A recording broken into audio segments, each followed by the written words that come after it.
Praise and Worship Hour, Songs of Inspiration. There's lots of reasons for joining Anchor, like myself for instance. I'm an entertainer who loves and enjoys music. Being a podcast host gives me the ability to give the people what they want. You too can join Anchor for that very same reason. It's free, easy as 1, 2, 3. Your podcast will be delivered to Spotify, Apple iTunes, and more.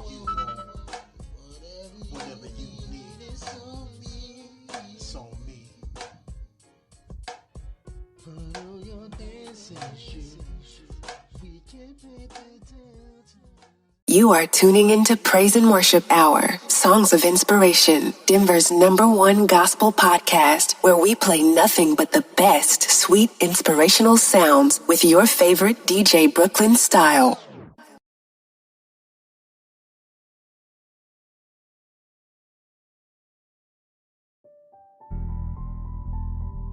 Nobody starts where they end. In between where you end and where you start, there is always a journey. You start out comfortable, and then things change. Life changes. Before you can stand out, you have to learn how to fit in. Things don't end up like they start. If you can survive the uncertainty, the questions, the confusion of not being where I used to be, but not being where I'm gonna be,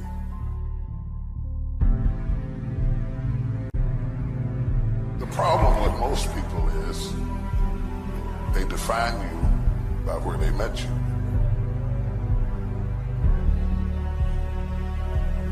And as long as you stay on the step they met you on, you're okay. But the moment you take a step forward,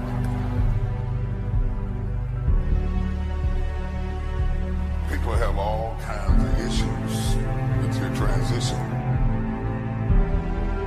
It's hard to be open when you've been closed all your life. You cannot have the purpose until you go through the process.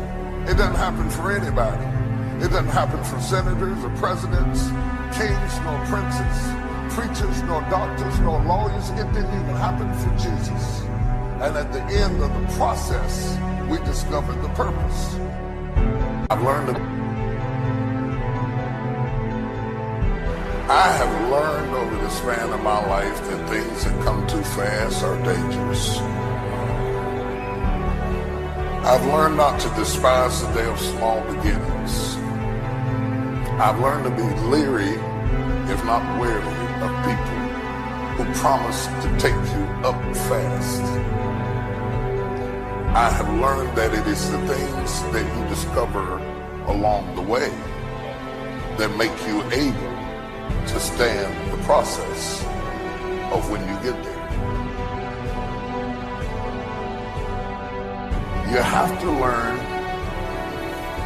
not to despise the day of small beginnings. Two things that will terminate your destiny is anger and doubt. You gotta believe that it's yours, and you cannot allow all of the critics and problems and issues and naysayers to make you bitter instead of better, because if you become angry, you'll miss the spot. You cannot mediate with something that you do not associate with. You'll make changes. How you see yourself, how you handle yourself, how you manage your situations, you're gonna have to make some changes.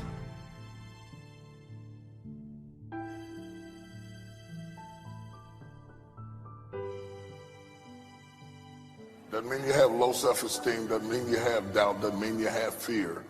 But you gotta be honest enough to know my legs can't leap that high. So I gotta start right here.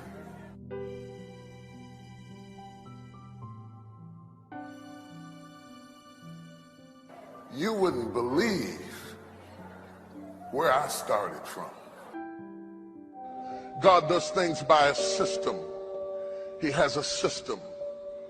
The more you have in your life, the more systems you have to have in your life to accommodate those new dimensions in your life. You have a baby, you need a system. You have a house, you need a system. You get a job, you need a system. You own your own business, you need a system. The more God adds to your life, the more systems have to be in your life. Your God is systemic. He didn't create oak trees and palm trees and grass and roses and not have a system of reproduction in place. He said, I created it so that everything had the seed inside of itself. You will read that each thing had the seed inside of itself. What is the seed? The seed is the future. The future was inside of the tree. So every time you need grass, God didn't have to come down from heaven and say, let there be grass. Because God already had a system in place to accommodate the future. Let there be oak trees. God would be wore out, but he had a system. And each system required that you understand that there is a seed inside of the tree, a seed inside of the bush. The future is inside of you. Put your hand on your stomach right now. Put your hand on your belly and say, my future is inside of me. God has things in you you haven't tapped into yet. Whether you're 8 or 80, the reason you woke up this morning is because God isn't finished with you. He's got something else for you to do. You haven't sung your best song. You haven't preached your best sermon yet. You haven't thought your greatest thought. You haven't written down your greatest idea. You haven't dreamed your best dream. Baby, you haven't laughed your best laugh. You haven't had your greatest day yet. It's somewhere inside of you. There's all kind of stuff down inside of you waiting to come out. You're a miracle looking for a place to happen. You're a testimony looking for a place to be delivered. You have got all kinds of things locked up inside of you that are about to come forth for such a time as this. The time is right. The stage is set. The conditions are in order. And something awesome is about to happen in your life. Don't let anybody tell you you're too young. Don't let anybody tell you you're too old. Don't let anybody tell you you're fitted. Every day you wake up in the morning, it's a sign the best is yet to come.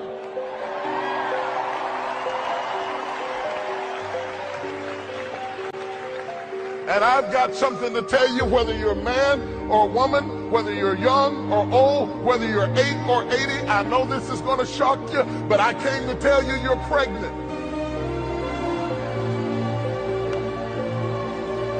You should see the men looking at me. With dreams and vision and ministry and purpose and hope and concepts and ideas is down inside of you. And when the season is right and the conditions are right and everything lines up in order, you're going to give birth to things that you have never dreamed of before. And I just came to tell you that you're coming into your season. You're coming into your time. You're about to come into your zone, baby. Things are about to click for you. Your alarm clock is about to go off. You're about to fly into orbit. Devil should have killed you when he had the chance, because it's too late now. Something is about to happen.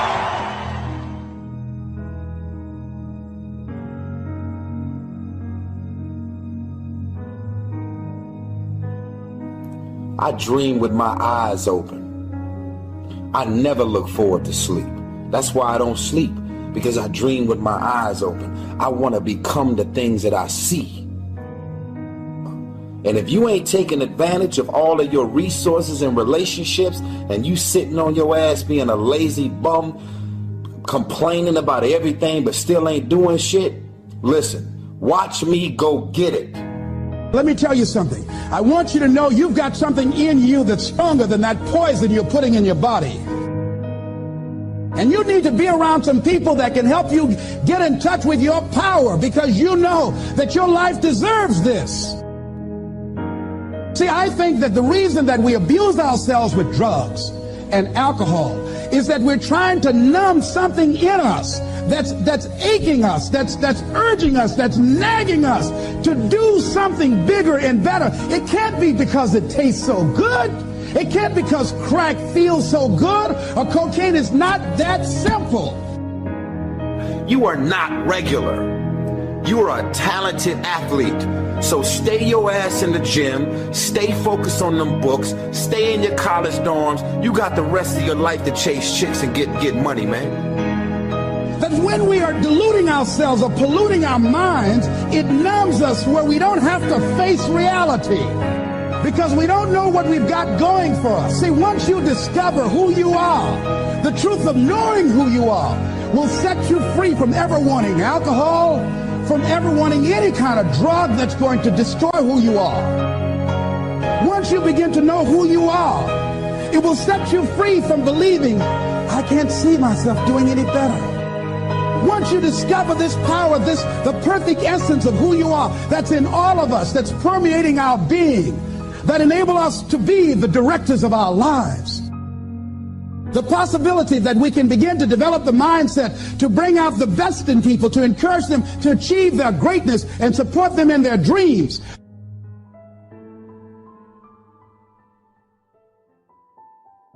Thanks for tuning in.